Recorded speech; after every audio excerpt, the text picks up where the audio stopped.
All right, let's play a little game. It's a what if thought experiment, but it's probably one of the biggest what ifs in the entire history of modern investing. Okay, so imagine this. I give you the keys to a time machine and $1,000. That's it. You have one mission. Go back to 2005 and invest it all in one single company. Today, we're going to find out exactly what would have happened if you put all your chips on a little company called Apple. So, first things first, let's take a quick trip back to 2005. To really get this, you have to remember, the Apple we know today, it's not the same company it was back then. Not even close.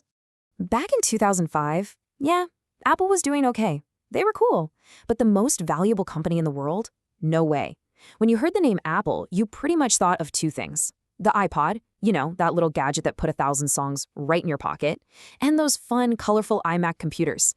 The iPhone, the iPad, those were just whispers, top secret projects locked away somewhere in Cupertino.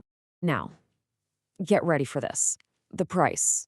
If we adjust for all the stock splits that have happened since then, one share of Apple stock would have cost you about $1.50. Seriously, $1.50. That's less than your morning coffee today. It's kind of wild to think about. So let's do some quick math. You take your $1,000, you divide it by that $1.50 price, and boom, you're now the proud owner of roughly 667 shares of Apple. Now all you have to do is tuck that stock certificate away and hop back in the time machine. All right, so for this little investment of ours to really take off, something major has to happen, right? We need a catalyst, something that just completely changes the game. And oh boy, did Apple have something big right around the corner. So fast forward just 2 years. It's 2007.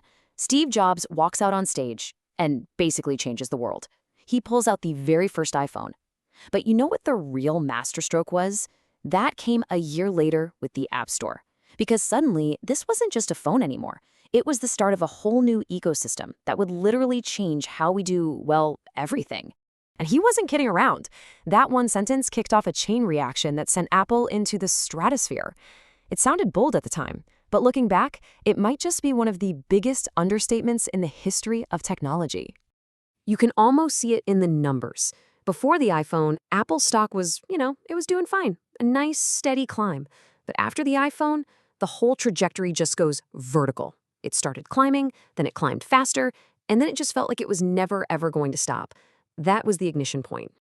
Okay, deep breaths. You made the investment. The world-changing event happened. You've been sitting on those shares patiently. Now, it's time for the payoff. Let's see what that one decision back in 2005 actually turned into. The growth was, well, it was mind-blowing. By 2020, Apple smashed through a historic barrier, becoming the first company ever to be worth $2 trillion, with a T. And they weren't done. Just a few years later, they blew past $3 trillion. I mean, these are numbers that used to be reserved for the economies of entire countries, not single companies. So, what about you? What about your 667 shares, that little $1,000 bet you made back in 2005? Well, today, that's worth over $120,000. Just let that sink in for a second. 1,000 turned into more than 120,000. Let me put it another way for you. That is a 12,000% return. A 12,000% return. That's not just a good investment. That's the kind of life-changing growth that comes from one simple, powerful decision. And how did you do it? What was the secret, complex strategy? It's one of the simplest ideas in all of investing. Buy and hold. That's it. You didn't have to be glued to your screen day trading. You didn't have to panic with every news headline. You just had to buy into a great company and have the patience to just let it ride. Look, the time machine stuff is fun, but obviously none of us have one. So what's the real lesson here? The big takeaway? It's that you don't need to predict the future. You just need to learn how to spot value. I mean, think about it. Even back in 2005, without a crystal ball to see the iPhone, the signs were there, right?